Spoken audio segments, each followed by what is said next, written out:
बरसे मूसल धारा पवन बहे झिक झोरा किया हो रमा अहि पंथ देखल दी गंबर रे किया हो रामा अहि पंथ देखल दी गंबर रे की बरसे मूसल धारा पवन बहे झिक झोरा किया हो रामा अहि पंथ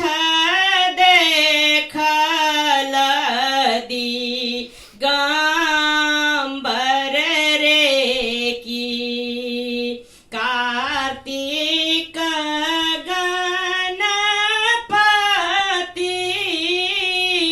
दुई रे बालक छथि कार्तिक गणपति दुई रे बालक छथि किया हो रामा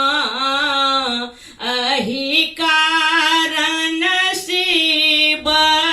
मोरा त्यागल रे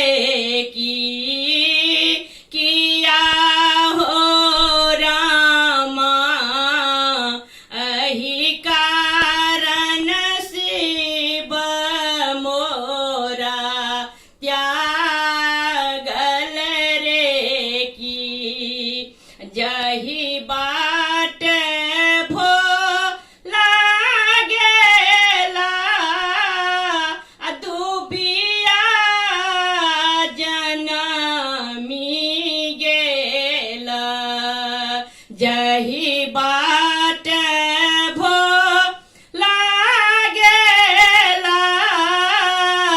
दुबिया जनमी गेला किया हो रामा अहि पंथ देखल दी गंबर रे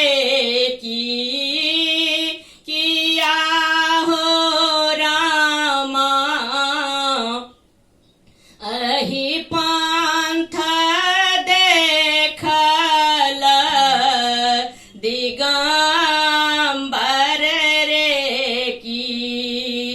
जाऊं नहीं भेटता हर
भनहि